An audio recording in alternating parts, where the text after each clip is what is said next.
Let's roll.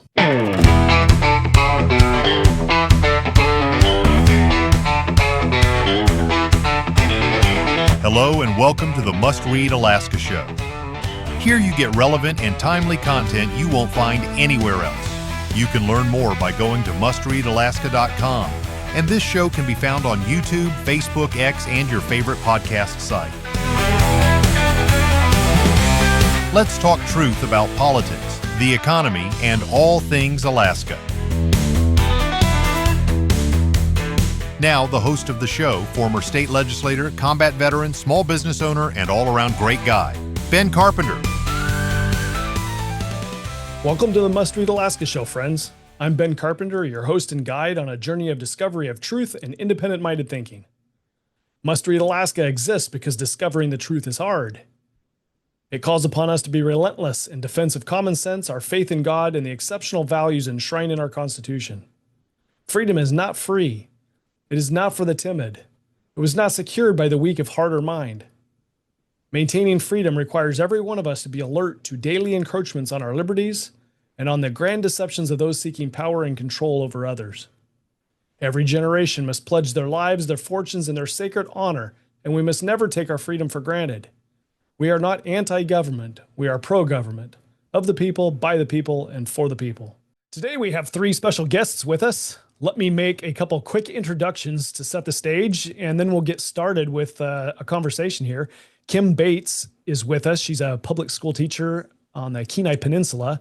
And Aimee Sims is with us. She's also a public school teacher, but lives up in Anchorage. And Garry Sigle is the Central Region Director for the Association of American Educators. And this is the panel that we have with us today. They're here to talk about benefit options for public school teachers. Good morning, all. Kim, let me start with you. Tell us a little bit about yourself and your story and what you see as some of the challenges of being a teacher today and why you're excited about AAE. All right. Well, good morning and thank you, Ben. Yes, I am a second grade teacher here on the Kenai Peninsula. I just received my 20-year pin. So I've been around this area for a while. Prior to that, I was an educator in the Bering Strait School District. And I see that the challenges that I see with our school district, especially as a professional, is being able to advocate for our profession as well as for our students. And so I have been very active in the past with the association that we all are familiar with. I was building rep, rights chair, delegate assembly. I did changed language so that we could have caucuses. So I was the state and local caucus chair so that people's voices were heard, so policies could be made. And it was very challenging, but rewarding at times. And when I, through one of those caucus meetings, I was introduced to Garry at AAE. And I got really excited about the fact that there was an option for me as an educator, as a professional, where I could continue to advocate for the values that I think are important for teachers, for educators, and for our schools and our students. And I also saw that there was a lot of value in the benefits that they offered us compared to what I was paying for and getting with the other association. Those dues were going up and my representation was going down. And that was frustrating to me because we work hard for our money and money's tight around here these days. So I was really excited about hearing what they had to offer. And so I decided to go with AAE because it was an option which I had not heard of in my over 20 years as an educator. I had not heard of this other option. And I'm going to pause this for just a second and help educate the public who's listening. We're talking about two different associations, but we're using the word association. So when you're talking about the association that you used to participate with, you're actually speaking about the National Education Association Alaska that represents teachers in the school districts. And then the association that that we're here today to discuss and what you've learned existed and didn't know that existed is the Association for American Educators. Two separate entities, two separate groups doing two separate things, but all in the area of supporting teachers. Thank you, Kim, for giving us that introduction. Aimee, tell us a little bit about yourself and why you're here today. Hi. Yes. Good morning. Well, I started teaching in the Anchorage School District in 1998. Loved my job. I love teaching. I especially love teaching reading. And over the years, didn't really take into account how I felt about the NEA. Knew that it said that they were there to support me as a teacher, be involved in contract negotiations, but really didn't pay attention to much other than my classroom, the students that I was working with over the years, and my job. In the last few years, I had a colleague invite me to a discussion with Mark Janis, who came up to Alaska and presented about his superior court decision that was made it was 2018, and that teachers or public employees no longer had to pay agency fees for representation. And it got me started thinking about how has my union, my association, represented my colleagues and I. Over the last couple of years, I've heard stories from different people. It just felt that they weren't being represented. And then also was a little concerned when I realized how much my dues were, and was just looking for something a little bit different. And then in 2024, I was invited by another colleague to a teachers conference that also talked about wondering whether, unions were really representing me as a teacher as I would like. And then that's where I heard about AAE and that there were other options besides a union. I had no idea that there were other associations that were dedicated to supporting teachers and helping us in our profession. And so I'm really excited to be here today to let teachers know that there are options if they're not feeling represented, and hopefully find something that will represent their values and also help them in their profession. Thanks, Aimee. I appreciate that. I know that sometimes the situation there in Anchorage with representation of the union in the school district there can be a challenge for folks who don't necessarily follow exactly with the politics and whatnot of what's going on, and are looking for different options. Garry, thanks for joining us today. Can you tell us a little bit, I guess, more about the Association of American Educators and what has been your role? What's your story and your background? Well, thank you. I appreciate the opportunity to be here. I taught for 33 years here in Kansas, taught and coached. I was a woodworking and drafting instructor, head cross country, head track and field coach, loved my job. I was a part of the union for the first 15 years of my career. And it just got to the point where I didn't feel like that they represented me personally or professionally. So I went looking for something else. And in 1996, I heard about the Association of American Educators, and immediately dropped my membership in the NEA and joined AAE. And I started telling my colleagues about AAE, and in 2011, I retired from teaching and coaching and became the executive director of the Kansas Association of American Educators. And so for the last 14 years, I've been associated with AAE. And the last couple of years, I've started working at the national level for part of my job, which is how I got connected with Kim and Aimee. And I'm just representing the Association of American Educators. Does the Association of American Educators have a presence, or is it in every single state in our nation? Yeah, the Association of American Educators started back in 1994, and we have members in every state in the United States. So yeah, we have members in every state. And just for a scale here, how many members, how many teachers, educators, or others are participating in the association? We probably have, and I'm just guessing, but I'd say we probably have around 30 to 35,000 members around the United States. I'm most familiar with Kansas, because that's where I'm the executive director here in Kansas, and we have around 2,500 members here in Kansas.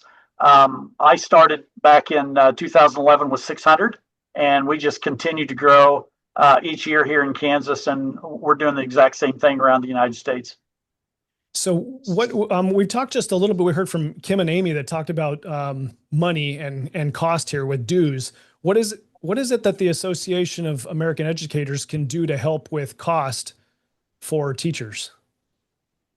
Well, a little bit more about us. One of the things that is great about the Association of American Educators is we're very affordable. We're $19.50 a month. In any state in the United States, we're the same amount, $19.50. And that's $234 a year. And it doesn't matter what state you're in, you're going to pay the same exact thing. The nice thing about AAE is that we're non-union. We don't organize teachers for the purpose of collective bargaining.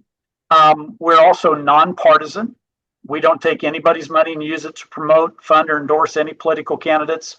We don't take positions on issues unrelated to education.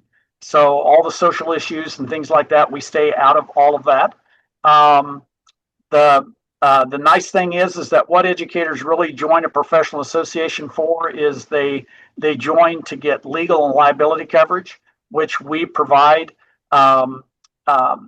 At the start, we provide legal counsel at the start of any job-related issue. We provide $2 million worth of liability coverage, and our policy is equivalent to what you would find with other professional organizations.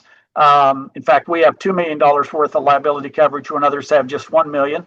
And the nice thing also is that our policy has the member's name on it, so they're guaranteed to be covered. And it's a per member, per incident policy, not a group policy, like sometimes people say about us, but it's a per member, per incident policy, which all of those things are what educators want and need.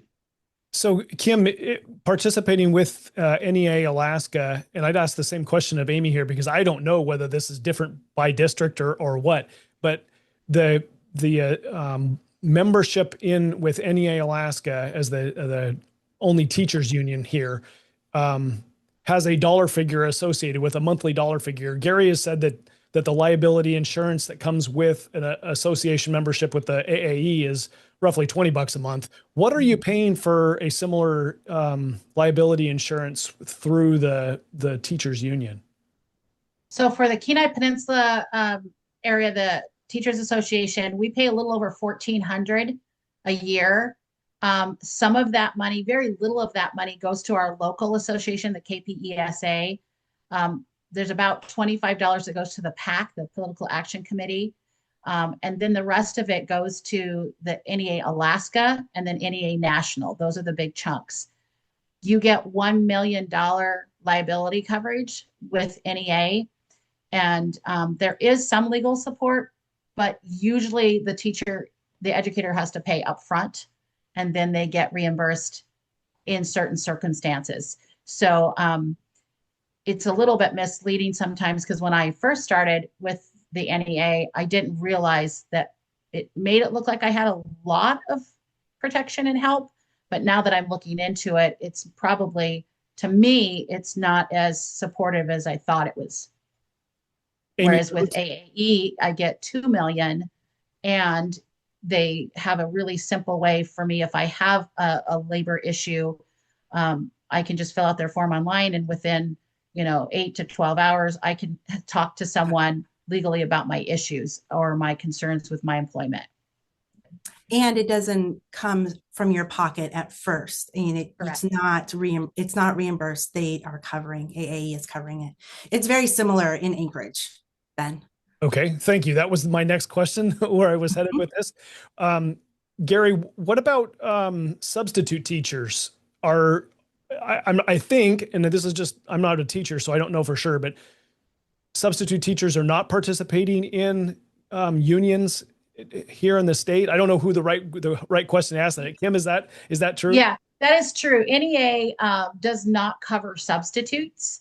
There is an NEA retired organization that you can join. It's a one-time fee. I think when I joined NEA retired, that was about 2008. I think it was like $300 or $400 one-time fee, and then now currently it's close to $500 to $600 for NEA retired. I don't know all the benefits of NEA retired. I don't feel like there's a whole lot there, but substitutes, you are correct. Substitutes are not covered or represented at all by the local association or by NEA. And that was another exciting thing when I heard that substitutes could join AAE, and that the retired teachers, I think it's like $39 a year for a retired teacher to join.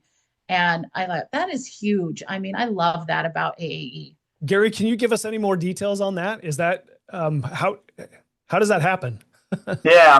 Well, any educator or any individual, let's put it that way, that gets a W-2 form from an educational entity. Those are the legal words. Anybody that gets a W-2 form from an educational entity can belong to us, and that doesn't matter whether you're a classroom teacher, whether you're a substitute, whether you're a para, whether you are a school bus driver, custodial staff, administrative assistants, administrators, anybody, IT, anybody that works for a school district and gets a W-2 form can join us. And the cost is $19.50 a month, $234 a year. Like I said, we've been around 31 years. We just keep growing and growing.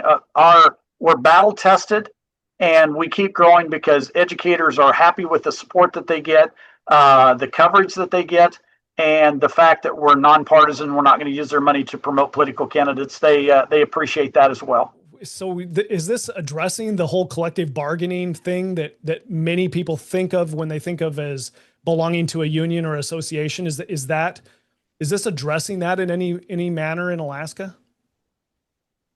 Well, if I can, let me answer that from my perspective. Educators that are working, again, any individual working in a school, they have really three choices. They can choose to join the union, they can choose to join us, or they can choose not to belong to anything. The Mark Janus Supreme Court decision from 2018 made every educator in the United States right to work. Kansas, fortunately, has always been right to work. But there were 21 states in the United States where there were educators that were forced to belong to the union as a condition of employment. I don't know where Alaska was in that, but with the Mark Janus decision, it allowed educators to have that choice. So I don't recommend somebody not belonging to a professional association if they're working with kids, just simply because you never know. In my position, I'm the guy that gets the phone calls from educators when something has happened and they want support. It could be that they just have a question. I'm not an attorney, so if it's a legal issue, I'm going to send them right on to our national legal team, and they're going to work with them up to the point where it requires local legal counsel, and then we're going to hire an attorney locally for them to be helped. So that's kind of how our program works, and people seem satisfied with that, and we keep growing because of it. Will local contract negotiations still cover that teacher, or are they going to be left out in the wind? Yeah, if it goes back to what the three choices are. They can choose to join us, and ultimately that has no bearing on their relationship to the local. They have an opportunity to belong to whatever professional association, if any, they want to. And so whether they choose to belong to the union, whatever that is, they can. And if they choose not to, they're still covered under the contract. And it doesn't change that relationship. They're still under the auspices of the negotiated agreement for that particular local. Okay.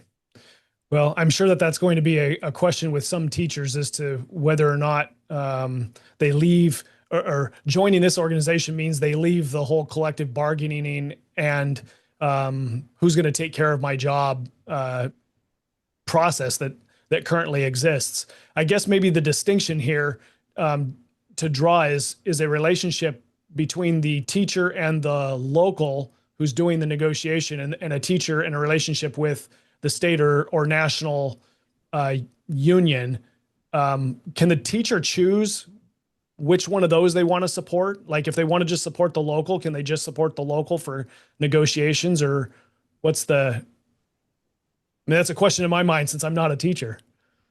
Yeah, I would recommend that if that is a concern of theirs, that they ask the local how much their local dues are. And I would have very much been happy to support my local when I was teaching, but I wasn't going to belong to the state and the national.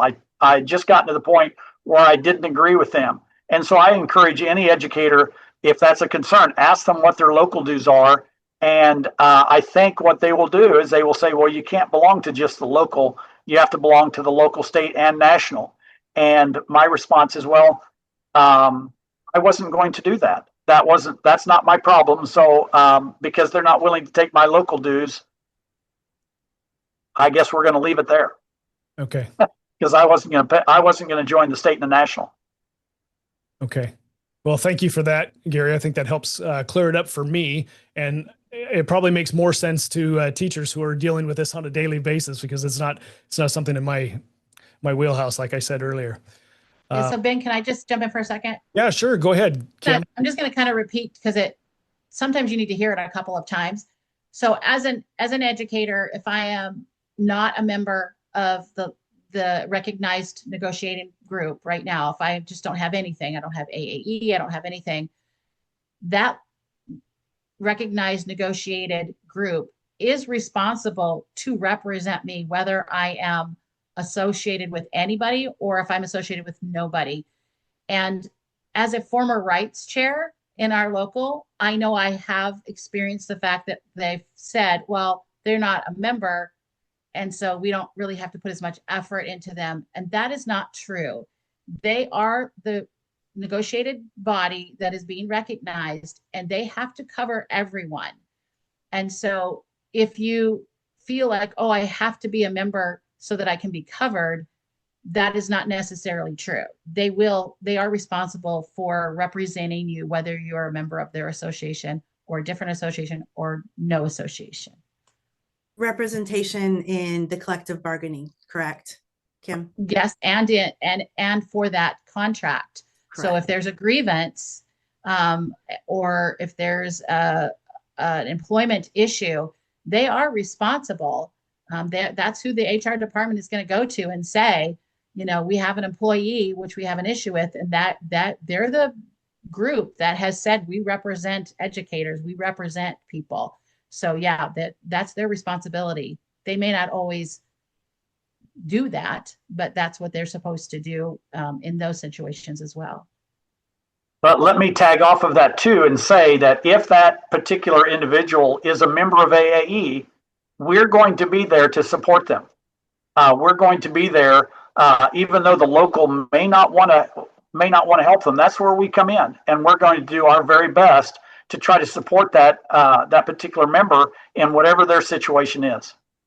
Okay. This is a fascinating conversation, and I at risk of getting down into the weeds here, but when we say that the local has to represent the teachers, that is because there is a relationship probably at the state level that recognizes that local union, that local association, as responsible for representing all of the teachers or all of the certified right. staff in that school district. Is that a correct statement? Yes. Yes. Okay. Well, that's an interesting thing. If they've got the responsibility, then I guess it's upon them to figure out how they maintain their membership. If your members don't want to pay you and you have a responsibility to represent them, how do you represent them? Like that, there's a disconnect here that I don't quite understand. What they have to, the only thing that they have to represent them on is are questions about the contract, things that deal with the contract, because that local, which is affiliated with the state and the national, they are the ones that negotiated the contract. So if there's a problem with the contract, then the local, state, and national has to support them because they are responsible for the contract. Now, if there is a AAE member who belongs to us and is having those kind of issues, we're going to be walking right along with them to support them because, as Kim said, they're probably not real interested in supporting them because they're not paying for it. But that's where we come in. But the bottom line is that they are responsible in contract issues to support that teacher, whether they belong to them or not. When you say support, are you talking about legal support, legal advice at that point? Well, let's just say an example. Let's say that as a cross country coach, they're not paying me what the contract says for whatever reason, and I'm doing the job, and I haven't done anything wrong, but the contract says I should get this amount, and they're saying no, we're going to pay you this amount. That, because it's contract related, the group that negotiated the contract should be there to support me. Now, I can guarantee you AAE is going to be walking right along with that member, but that's an example of where the contract issue should be supported by the local because they have control of the contract negotiations. And the person that's going to be helping from AAE is somebody who has experience with contract negotiations, is a lawyer, or is somebody that has experience with that? Right. We have employment rights attorneys who not only work with us at the national level, but also at the state levels as well. Okay. Well, that's very helpful. I think there's probably an entire podcast that we could probably do on that process alone. At least it's there's a lot of questions in my head still, but I think for in the interest of time today, I think we'll leave it at that unless there's another comment here that somebody wants to make. Not hearing any. Okay. Well, I think we'll move on from there. I'm going to ask an open-ended question here. For each of you, is there something that we have not, that I didn't ask about, that we need to talk about, that you think is important before we close the show today? Garry, I'll start with you. I think we've covered everything. I just, when I was a coach, I went to lots of kids in my school and tried to get them to come out for my sport. And I realized that not every child was going to join my cross-country program or my track and field program. But what I think was really important was to give them the option, give them the choice. And some chose to join my program. We were very successful, had a lot of outstanding teams, a lot of outstanding individuals. But the important thing is choice. And that's what we're providing with the Association of American Educators. I take the same perspective as the Central Region Director for the Association of American Educators that I took when I was coaching. I want people to do what's best for them and take a look and see what the value we offer as a professional association. Aimee, do you have any closing comments that you would like to make? Yes, we here in Anchorage are hoping to bring some teachers also to the Zoom on September 18th. We're working on a location. We don't have one yet where we can meet together, but we will be a part of that Zoom. And if you're interested as an Anchorage teacher being a part of that, you may contact me at my email. Do you mind if I share my email? Oh, please go right ahead. Okay. It's Aimee Sims 98 at gmail.com. My name's spelled a little differently. It's AIMEESIMS 98 at gmail.com. And I would love to have you join us for that September 18th, 5 p.m. with that Zoom to learn more about the choices we do have as teachers. Thank you for spelling that out. I'm also married to an Aimee with a unique spelling of a name, so very important. Kim, what are your closing thoughts today?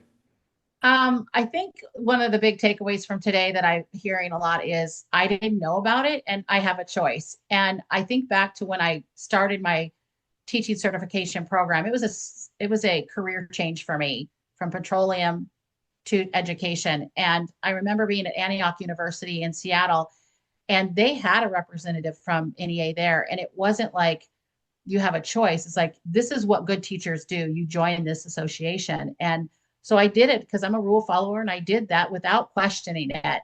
And I'm a little sad that I didn't take the opportunity to look for something else. I just went with it and tried to make it meet what I thought was a professional organization for me. So I'm so excited to know that there is an option. There are choices.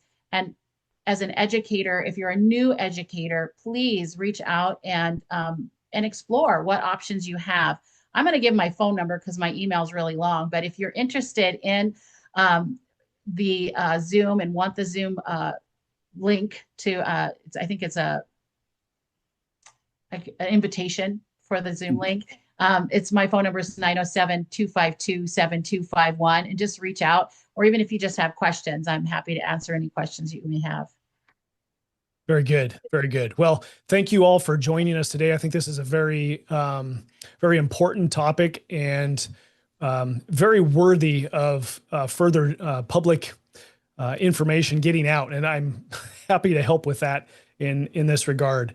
Appreciate you guys joining with me today. Folks, if you've listened and or watched this on YouTube and you want to support what you've heard, please head over to mustreadalaska.com, click on the donate link, help us keep the lights on. Until next time, stay frosty, Alaska.